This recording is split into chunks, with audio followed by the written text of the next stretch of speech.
how this is going to work. And by the way, we have full audio, which we're going to play after the description. I have no idea how this is going to play audio-wise. Okay. I just want to clarify that. I have no idea how this is going to play. But the whole point was they separated the room. Half the room was Thomas's, the other half was John's. Right. We were on Thomas's side. Yep. It wasn't where it would literally cut the room in half, and that's where we are. And it was nice. It was really nice to organize like that because you saw how the setup of the room was. It was nice to pretty much where the mic was set up was the halfway point. Okay. Just so you know, because you weren't there for this. All right. Where the mic was set up. And Lonnie Sturm is the one host, and she would ask the questions. Apparently they do this at other cons, but they never have the same questions. They always change the questions at every single con, which is nice. It was actually really cool that they never know the answers going in. It's 10 questions. Were there 10 questions? Did we get the 10 questions? I don't even think we got the 10 questions. No, we didn't get the 10. I think we did it. We got the 8. Was it 8? I don't I even think think we did got 8. that far. It was either 8 or 7. I thought it was like 5 questions because they ran out of time. Because it took so damn long for one of the questions. Because it took so long. John Heder. What was the question that everyone got something? Was that the donation question? Oh, how many spots? How many spots are in the movie 101 Dalmatians? Yeah. In the whole movie? Yeah. Okay, Kyle. Okay, if that question was asked to you, how many spots are in 101 Dalmatians? Exactly how I said it. What would your response be? How the fuck should I know?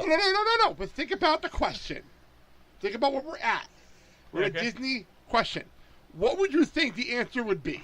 Like about. Not an answer, not a number, but what do you think you're going for in this question?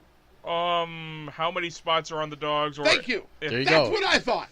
Everyone thought it first. So we're like, okay, there's 101 dogs. You added maybe the fur coat from Koala. And then everyone's like, but no, they wanted the number in the entire movie.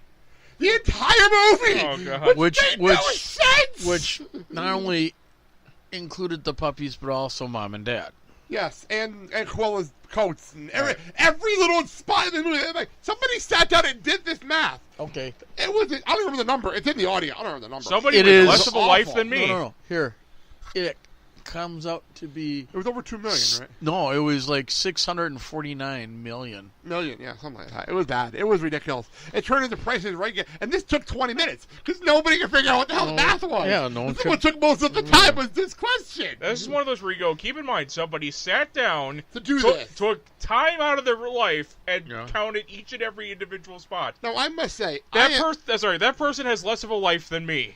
I must say, I love Disney. I'm a Disney fanatic. Yep. I would never even have guessed this question when they would come up. Like, there were certain questions where it's like, okay, fine, you got to be a Disney fan to get this one. I don't know who the fuck came up with it or why this was a question, but this took 20 minutes of our time to figure out. I think he did it just to screw with people. Oh, she? She's the host, but she didn't make up the questions. She found them on the web. Yeah. He has a trivia book that she pulled the questions out of. So she didn't make up the questions. She took them from a trivia book. I'm going to say whoever came up with the question probably did it to screw with people. The one that I think stumped a lot of people. Which one was it? Was that the statue? Oh, well, that was a difficult one. That statue one. Okay, the one was like, what is the What's the special significance of the statue in Main Street in Disneyland, right? Yeah, the one with Walt and Mickey and Walt. A lot of people like me kept mixing it up with the one in California Adventure that they added when they remodeled California Adventure, and that one, the meaning behind that one is he's getting off the train to California holding Mickey's hand. Right. That's the one in Disney California. Right. I got myself mixed up. A lot of people did. Right. A lot of people got it mixed up. The one they meant was the partner statue. Yeah, the partner statue in Main Street. A lot of people kept getting mixed up. So that was at least you had both valid reasons why it was getting mixed up. But the whole thing was the significance, and he kind of looked at it as, okay, everyone was guessing, okay, that's where Walt's ashes are.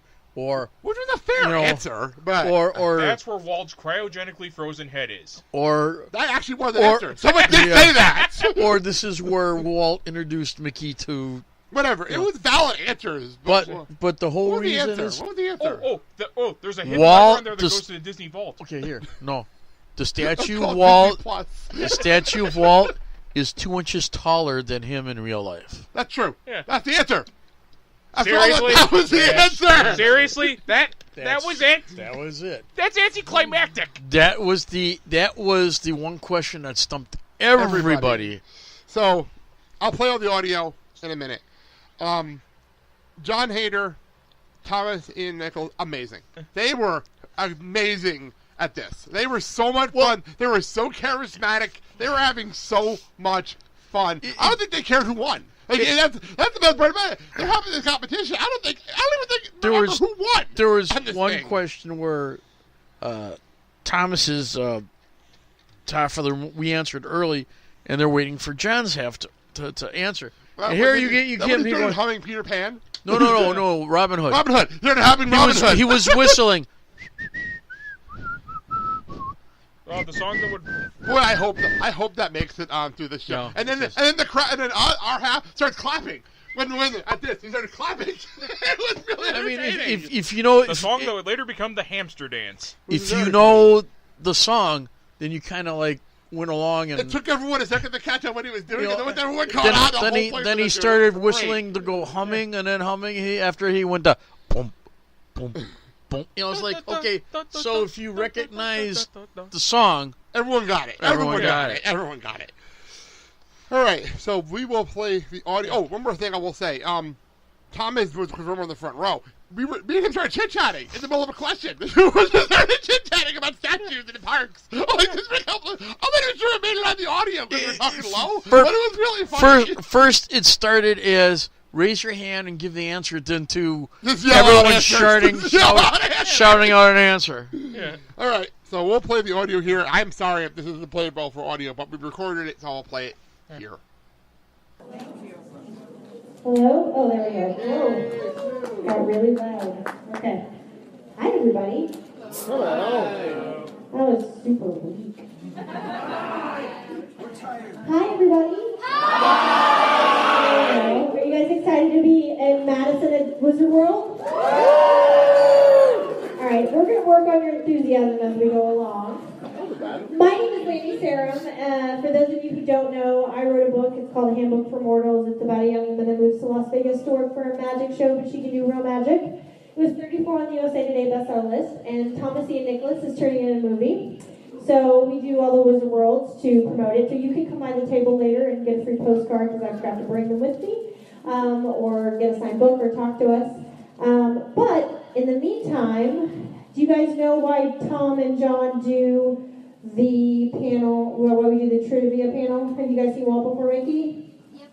Okay, like 4 people. All right, so your homework for later is to go, if you've heard of this thing called Netflix, I know it's on Netflix, Walt Before Mickey. John Heder plays Roy Disney, and Tom plays Walt Disney in the movie Walt Before Mickey. So that's why we do Disney trivia, that you guys are clearly here for. If you're not, then I don't know why you're here. So what we do is we split the audience into teams. So you guys are going to be Walt's team, all right? And you're going to be Roy's team, okay? All right, so now, without further ado, Thomas Ian Nicholas and John Heder.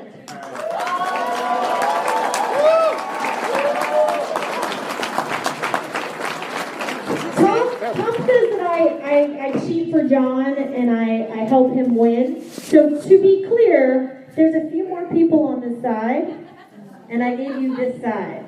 So you have more people than him. Trying to cover your tracks, huh?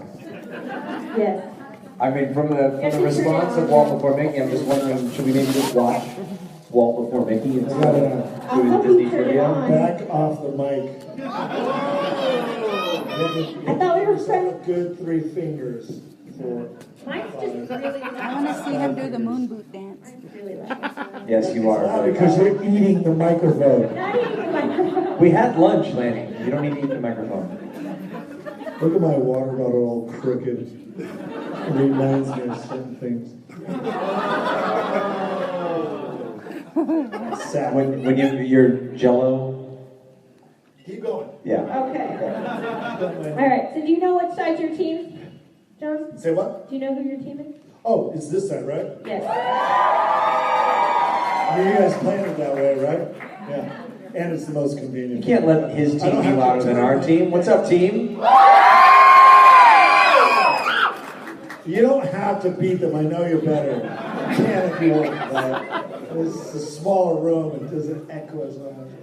By the way, at the end of all this, don't run away. Like, we're all going to come to the front and do a group photo, so, don't run away at the end. Just have fun. And then we'll collect everyone's emails and send it to you personally. John? Ready for that nightmare. Or we could just post it on Facebook.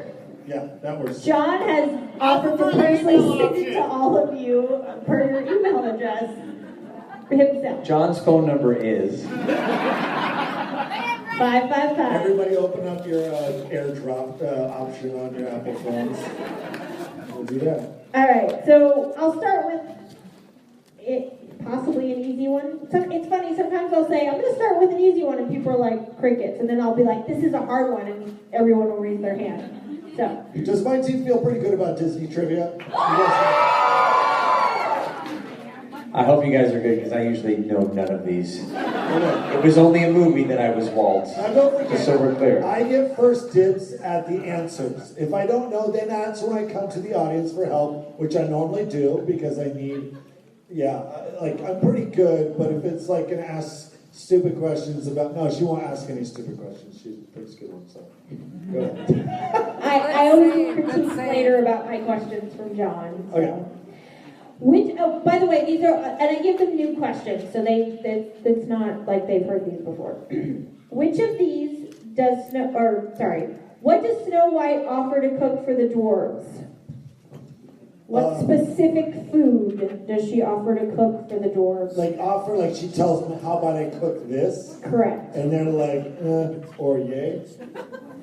I don't know what they say. Okay, so we don't know if she actually makes the food. She offers. She offers to cook them Snow White. something. Okay, it's not hitting me right away. Do you guys know? I think I've got an answer. Wait, hold on. Let me think just for a second more. Ike Tonu, that's the guy from Smash Brothers, aren't you, Justin? I think we've got our answer for Team Walt. Well, you already asked your. Okay, biscuits, right? Okay, what is it? We're not going to say it out loud yet. We're going to let them sweat, because I think we got it. Oh, you're walking over here. Okay. What do you think it is? You can say it out loud. This is a panel, right? Gooseberry pie. That was what our teammate over here said. Oh, you Gooseberry just pie. jumped on that. Well, do you guys agree with gooseberry by pie? the way. Does anyone want to keep score? What the crap is gooseberry pie? Yeah, come on up. Is that like the goose's testicles? Have a seat. So just when I say whoever. Kids don't know what that is. You guys agree with that? Gooseberry pie? The bear kind of gave it away. We're feeling good about gooseberry pie. Yes? This is what So does she say the brains of the operation stated. And does she make it? Later, yeah. Who's the gooseberry pie over here? She serves them gooseberry pie. Alright, I'm not going to throw that far, so you can come get your Dean Cain. And here, John, you can give your person. So gooseberry pie is correct. So, Thor. there you go. Thor.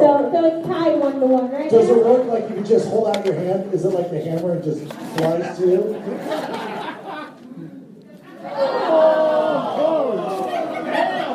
That was close. See, that's why I didn't do that earlier. Okay, so now everybody's like, I'm not answering anymore. Stuff thrown at me. Belle is the only princess to refuse what on screen? Hand in marriage? Hold on. A big, strapping young man? Is the only one to refuse... Reading. What were you going to say? Marriage. Oh, sorry, I did kind of say. Oh, do we have any other different I ideas? said infuse. Refuse, yeah. What? Join the beast for dinner? Yeah, well, yeah, I mean, there's no other beast in the other Disney movie. An invite to dinner?